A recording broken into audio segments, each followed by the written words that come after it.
Hi friends, அனைவருக்கும் இனிய காலை வணக்கம். இன்றைக்கி நம்ம என்ன பார்க்க போகிறோம்னா, கோதுமை அல்வா எப்படி செய்கிறது அப்படின்றத பார்க்க போகிறோம். கோதுமை அல்வாவுக்கு ஒரு டம்ளர் கோதுமை எடுத்துகிட்டேன் நான். அதை ஒரு நைட்டு ஊற வச்சுட்டு காலையில் வரைக்கும் நல்லா ஊறிட்டு இருந்துச்சு.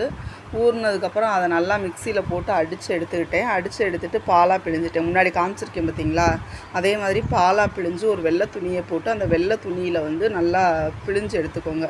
பிழிஞ்சு எடுத்துகிட்டு ஜாக்ரீம் காய்ச்சி வச்சுக்கோங்க. ஜாக்ரீம் எப்படி காய்ச்சணும் அப்படின்னாக்கும், ஒரு சட்டியை வச்சுட்டு ஜீனியை போட்டு தண்ணியே ஊற்றாமல் அந்த ஜீனியை நல்லா கலக்கி விட்டு பசை மாதிரி வரும் அப்படியே, அதுதான் ஜாக்ரீம். அது போட்டால் தான் நமக்கு அல்வா கலர் கொடுக்கும். அதை செஞ்சு எடுத்து வச்சுக்கிட்டு அப்புறம் ஒரு எண்ணெய் சட்டி வச்சுக்கோங்க. வச்சுக்கிட்டு அதில் நெய் ஊற்றிக்கோங்க. நெய் ஊற்றிட்டு முந்திரி பருப்பு நான் வறுத்துட்ருக்கேன் பாருங்கள், முந்திரி பருப்பு. அது மாதிரி முந்திரி பருப்பு வறுத்து எடுத்துக்கோங்க. நம்ம பாலாக எடுத்து வச்சுருந்தோம் பார்த்திங்களா, பிழிஞ்சு கோதுமை அடித்து பால் எடுத்து வச்சுருந்தோம்ல, அதை அந்த பாலை ஊற்றி நமக்கு எவ்வளோ தேவையோ அல்வா அதுக்கு தகுந்த மாதிரி தண்ணி கலந்துக்கலாம். சரிங்களா? தண்ணியை கலந்துட்டு அந்த பாலை நல்லா கைவிடாமல் நல்லா கிண்டிக்கிட்டே இருக்கணும், இல்லைன்னா கட்டி விழுந்துடும். சரிங்களா? நல்லா கிண்டிக்கிட்டே இருங்க, கைவிடாமல் கிண்டிக்கிட்டே இருங்க. நான் கிண்டுறேன் பாருங்கள். அதே மாதிரி நல்லா கிண்டிக்கிட்டே இருங்க. கோதுமை அல்வா ரொம்ப சூப்பராக இருக்குங்க. குழந்தைகள்லாம் நல்லா சாப்பிடுவாங்க. கோதுமை உடம்புக்கும் ரொம்ப ஒரு சத்தான பொருள். அதனால் நீங்கள் இந்த மாதிரி செஞ்சு கொடுங்க. சரிங்களா? திக்காகுது பாருங்கள், கிண்ட கிண்ட கிண்ட கிண்ட திக்காகுதா பாருங்கள், எப்படி திக்காகுது பாருங்கள். நம்ம கிண்ட கிண்ட கிண்ட கிண்ட நல்லா கெட்டியாயிரும். கெட்டியானதுக்கப்புறமா கொஞ்சம் நல்லா திக்கானதுக்கப்புறமா சுகர் போட்டுக்கோங்க. சுகர் நீங்கள் எந்தளவுக்கு தேவையோ உங்களுக்கு அந்தளவுக்கு சுகர் போட்டுக்கோங்க. ஆனால் அல்வாவுக்கு சுகர் நிறையா இருந்தால் தான் சாப்பிட நல்லாயிருக்கும். சரிங்களா?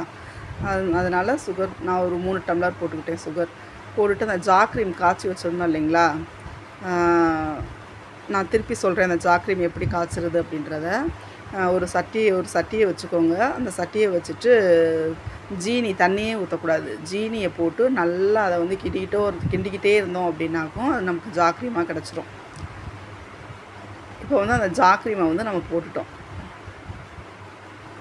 போட்டுட்டு நல்லா கிண்டிக்கிட்டே இருக்கோம். எப்படி கலர் கொடுத்துருக்கு பாருங்கள்.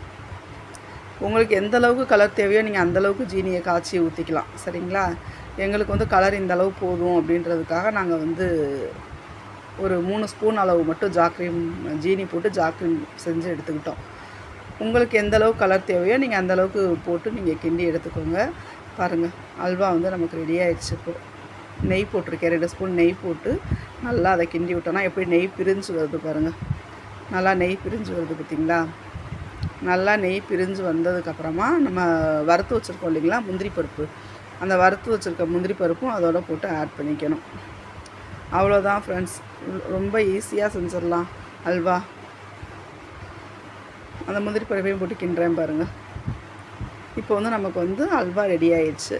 திருநெல்வேலி அல்வா கூட இவ்வளோ சூப்பராக இருக்காது ஃப்ரெண்ட்ஸ். நீங்கள் செஞ்சு சாப்பிட்டு பாருங்கள், சூப்பராக இருக்கும். வீடியோ பிடிச்சிருந்தால் லைக் பண்ணுங்கள், கமெண்ட் பண்ணுங்கள். ஓகே, பாய்.